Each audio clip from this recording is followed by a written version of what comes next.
बारामती विधानसभा पोटनिवडणूक त्या ठिकाणी लागलेली होती. अर्ज माघारीचा शेवटचा दिवस होता.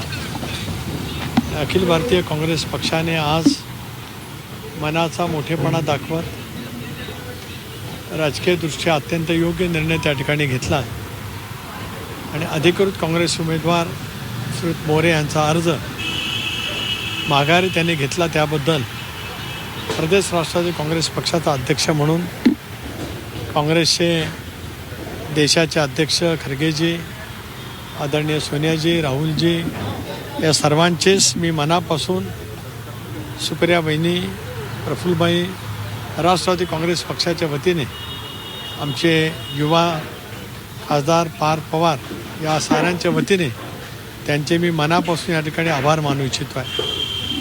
महाराष्ट्राच्या राजकारणामध्ये अजितदादांनी एक आपली स्वतंत्र ओळख 40 वर्षाच्या मेहनतीतून निर्माण केली होती.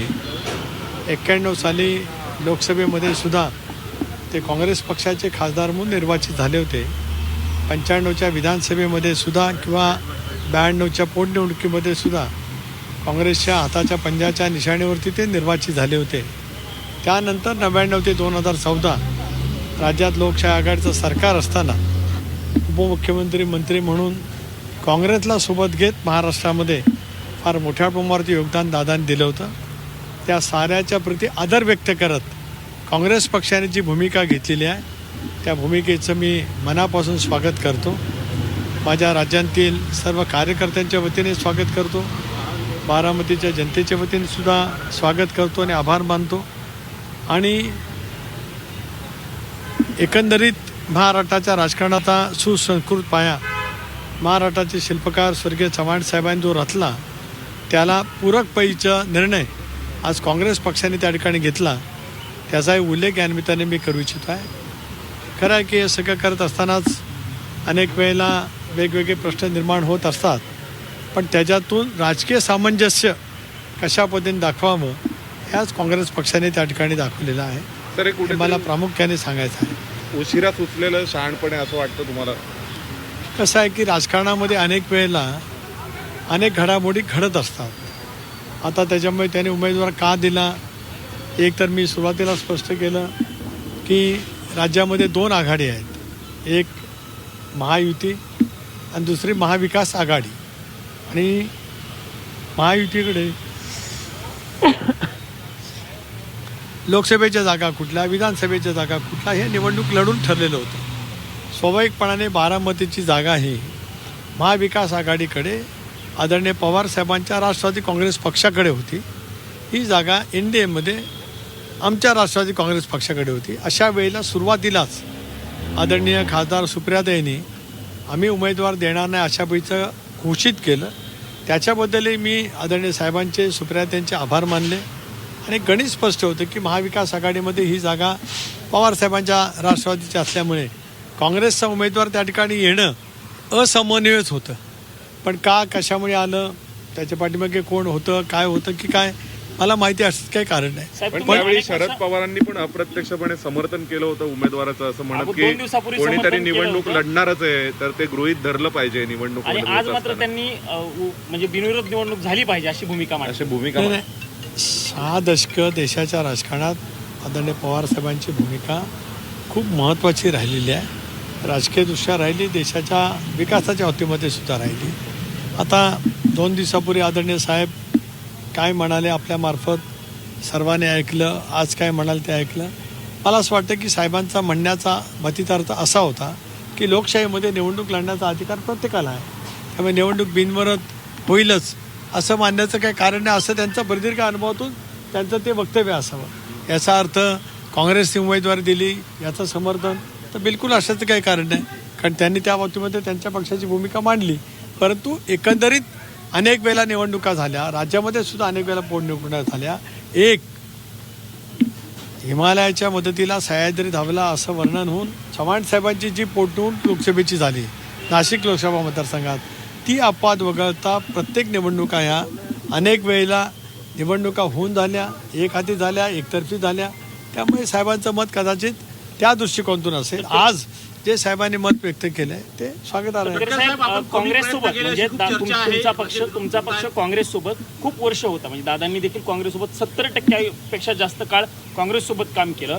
पण असं असतानाही काँग्रेस पक्षाने म्हणजे सुनेत्रा वहिनींना सपकाळांना 2 वेळा फोन करावा लागला, खरगे साहेबांची भेट घ्यावी लागली, तुम्हा सगळ्यांनी त्यांना बोलावं लागलं. एवढी वेळ म्हणजे काँग्रेससोबत राहूनही तुमच्या पक्षाला त्यांनी नेमकं आणून का दिली असा प्रश्न पडतो. नाही, मला हे काय कळू शकत नाही, कारण मी त्याच्यावरती आज का भाष्य करणार नाही, कारण शेवटी शेवट गोड त्यावेळेला सारं काय गोड असतं. आज आता अर्ज मागे घेतला त्याच्यामुळे का बोलायला लागलं, किती वेळ बोलायला लागलं हा आता मुद्दा उरला नाही. ज्या कारणासाठी आम्ही संपर्क करत होतो ते कारणच काँग्रेसने मोठ्या मनाने संपुष्टात आणल्यावर त्या बाबतीमध्ये प्रतिक्रिया देणं योग्य राहणार नाही. पण जो काही गैरसमज निर्माण करण्याचा प्रयत्न केला गेला की आमचा काय संपर्क झाला नाही, आम्ही काय प्रयत्न केले नाही, असं नाही. मी आणि प्रफुल्लभाईंनी प्रयत्न खरगे साहेबांशी संपर्क करण्याचा खूप केला. केरळमध्ये ते असताना किमान माझे 7-8 फोन झाले, प्रफुल्लभाईंचे झाले, वहिनींनीसुद्धा फोन केले होते. पण त्यावेळेला काही कारणांच्यामुळे कदाचित त्यांनी फोन घेतला नसेल, काही त्यांच्या कार्यक्रमाची व्यस्तता असेल त्याच्यामुळे ते शक्य झालं नसेल. म्हणून काहींना असं वाटलं की बाबा मी आणि प्रफुल्लभाई दिल्लीमध्ये काय कमी पडलो का ते चूक आहे. अपुऱ्या माहितीवरती काहींचे वक्तव्य त्या ठिकाणी असतील. आम्ही प्रयत्न करत होतो, पण राजकारणामध्ये काही वेळेला योग्य वेळ द्यावी लागत असेल, ती योग्य वेळ किंवा टायमिंग काँग्रेसची साधायचं ठरवलं असेल म्हणून आजची 2 वाजण्याची वेळ त्यांनी पर्यंत ते वाट पाहिले असं त्याचा अर्थ होऊ शकतो. पण यासोबतच टायमिंग अजून एक साधलं गेलेलं आहे, ते रोहित पवारांच्या आणि हर्षवर्धन सपकाळ यांच्या भेटी. त्याकडे तुम्ही शिष्टाई कामी आली अशा पद्धतीने असं आहे, कोणाला त्यांची शिष्टाई कामी आली असं काय श्रेय घ्यायचं असेल तर घेऊ द्या.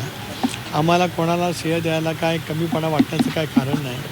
आम्हाला एवढं माहिती होतं निखळपणाने की अजितदादांसारखा दिलदार नेता ज्याने महाराष्ट्र 30 वर्ष घडवला आणि आपणच मगाशी म्हणालात की काँग्रेस पक्षामध्ये त्यांनी काम केलं, त्यानंतर काँग्रेसबरोबर ती अलायन्स म्हणून त्यांनी काम केलं, म्हणून त्यांची प्रभावीपणाची भूमिका मांडली. आता कोणी जर काय काल परवा काय बोलत होतं, आज काय कशाला कोण गेले, ज्याचा त्याचा भाग असतो. कारण प्रत्येकजण आपापल्या परीने प्रत्येकजण अनेक घटनांचं आणि गोष्टींचं स्कोअर करण्याचा प्रत्येकजण प्रयत्न करत असतो. ज्याला कोणाला करायचं असेल त्यांनी करू द्या. पण कालच आपण एक पाहिलं, भारतीय जनता पार्टी सारख्या विषारी पक्षासोबत तुम्ही सत्तेमध्ये आहात, म्हणजे आम्ही दादांसाठी उमेदवारी मागे घेतली पण तुमचा पक्ष हा विषारी विचारांच्या पक्षासोबत सत्तेमध्ये आहे अशा पद्धतीची टीका पण अर्ज मागे घेताना सपकाळांनी. एक कसं आहे की आता आम्ही एनडीएमध्ये आहोत काय लपून नाही, उघडपणाची भूमिका घेतली.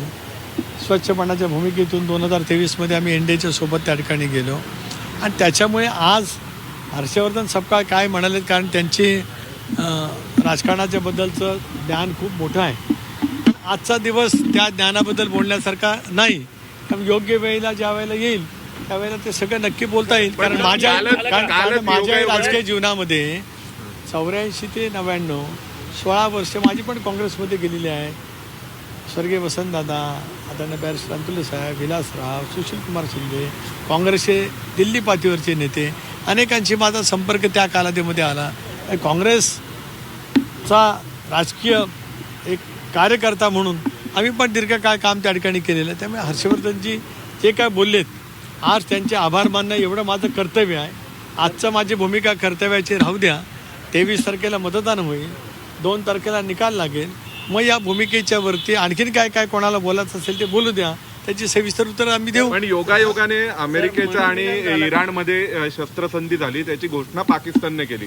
तर तसा काहीसा प्रसंग निमित्त पाकिस्तान झालं अमेरिकेच्या शस्त्रसंधीसाठी, तसं काही महाराष्ट्राच्या राजकारणात घडलं असं वाटतं का? आता आपल्याला कोणाला पाकिस्तान म्हणून संबोधायचं असेल, ज्याने कोणी काय मला माहित नाही, तुम्ही शब्दप्रयोग केला होता. आता एक मिनिट, आता पाकिस्ताननी जे काय अमेरिका आणि इराणच्या युद्धामध्ये शिष्टाई केल्याचं जे काही दाखवलं जात आहे त्याला अनुषंगून आपल्या पत्रकार मित्रांनी मला प्रश्न केला की आज सकाळी कोणीतरी गाठीभेटी घेतल्या त्या पाकिस्तानसारख्या होत्या काय, असं त्यांचं म्हणणं आहे. माझं याच्यावरती काही म्हणणं त्याच्या बाबतीमध्ये काही नाही.